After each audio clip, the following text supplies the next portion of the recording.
მე ბედნიერი კაცი ვარ. ბედნიერი ვარ იმიტომ, რომ ვარ ქართველი და თანაც საქართველოში დაბადებული ქართველი.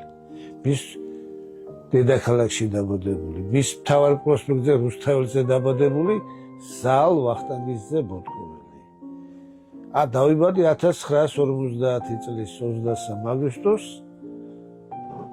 სწავლობდი, ძალიან კარგად სწავლობდი საბავშვო ბაღში, ისე კარგად სწავლობდი და თითქმის ყოველდღე იბარებდა ჩემს მშობელს, მოგვაცილეთ ეს ძალიან კარგად მოსწავლეო, გადაგვირია ბავშვებიო. მერე მოხდა ისე, რომ 77 საშუალო სკოლაში სკოლა დავამთავრე 67 წელს შავერდის უნივერსიტეტში, უნივერსიტეტი დავამთავრე 72 წელს და 51 წელი, ანუ ნახევარ საუკუნეზე მეტი ვარ საქართველოს მწერალთა კავშირში. სხვადასხვა თანამდებობებზე, სხვადასხვა მიმართულებებით დღესდღეობით ვარ მწერალთა კავშირის საორგანიზაციო განყოფილების უფროსი. ეს არის ჩემი მოკლე ბიოგრაფიული მონაცემები.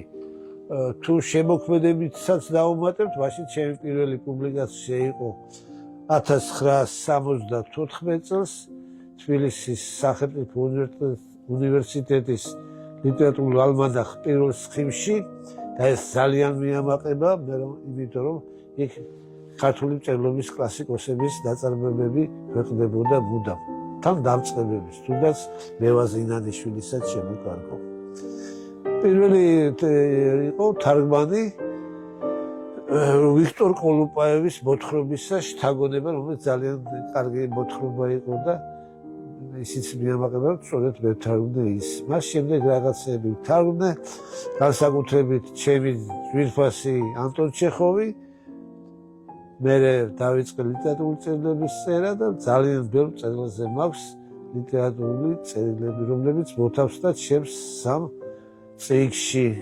ბოლო წიგნი ახლა გამოვიდა სერბილიოთ, საიდუმლოდ გაგიფრთხილთ, არავის არ უთხრათ, 75 წელსაც შემსული ახლახან და ბოლო წიგნს ჰქვია ქართული ენის მეციხოვნენი, ქართული სიტყვის მეციხოვნენი და ეს ჩემი სერბილიო საჩუქარია, საკუთარ თავს უძღვენი.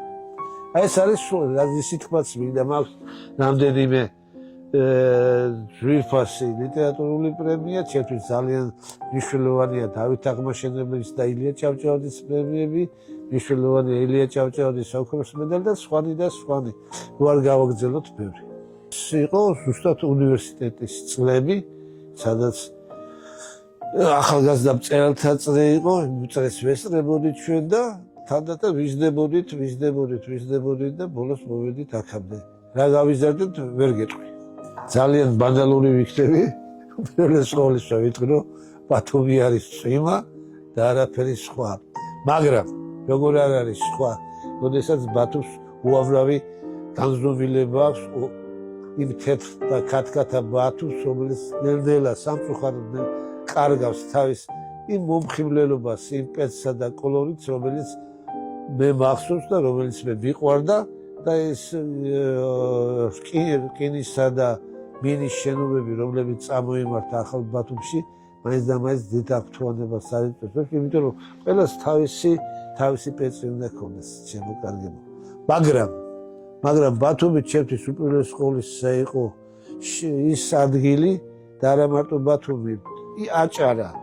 მე ჩაქვში ნათლია მყავდა, მამაჩემის ფრონტელი მეგობარი და იქ ჩაქვში გატარებული წლები იყო ჩემთვის ძალიან ძვირფასი წლები.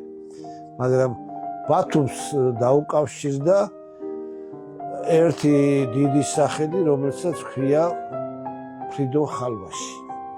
ფრიდონ ხალვაშზე ბევრი შემიძლია ვისაუბრო, იმაზეც რომ მისი დიდი შემოქმედებითი რანგის და მისი დიდი საზოგადოებრივი მოღვაწეობის რანგის გამო, როგორც ყოველთვის მასაც ყავდა მოშურნელი და ერთ-ერთ აი ასეთ დიალოგს ცოტა არ იყოს კომიკურს მეც შევესწარი ბათუმში 1975 წელს აქ გაიმართა მწერალთა კავშირის პრეზიდიუმის გამსვლელის სხდომა. ხო და სხვათან ერთად იყო მორის ფოცხიშვილი. მორის ფოცხიშვილი ძალიან გულუბრყვილო, ბავშვით გულუბრყვილო ადამიანი იყო და ძალიან განიცდიდა, როდესაც ხედავდა იმ ანტაგონისტურ დამოკიდებულებას ამ ბათუმელ მწერლებს შორის და ერთ-ერთ ბათუმელ მწერალს, ფრიდონის მოწინააღმდეგე მწერალს კითხა, კი მაგრამ ამისთანა რა დაგიშაო ფრიდონმა ასე რომ მტრობო. მე მტრობო, როგორ გეკადრებაო, ჩემო კარგო. აი ფრიდონის სახელი დღესვე რომ დაარქვან, გებსო, ნებისმიერ გებსო, მე ძალიან გამეხარდებო და წამოფრინდა ეს მორისი გახარებული მოვარდა ჩვენთან და მეუბნება სულ ტყუილად ამბობ ამას როგორ მტრობედო, აგერ კაცმა მითხრაო, გებსო დაარქვან, მისი სახელი ძალიან გამეხარდებო. მორის გაჩერდიო თუ შეიძლებაო. გემს სახელს გარდაცვლილი მწერლების სახელს არ ქმნებოდა და ეგ მუდამ ცოდოდაო შენო. აი ესეთი სიტუაცია იყო და დაკავშირებით. და ფრიდონს რაც შეეხება, მე ვარ მომსწრე იმ საოცრად ლამაზი საღამოსი, როდესაც ფრიდონ ხალვაში თავის 4 მეგობართან ერთად მოინათლა სიონის საკათედრო ტაძარში.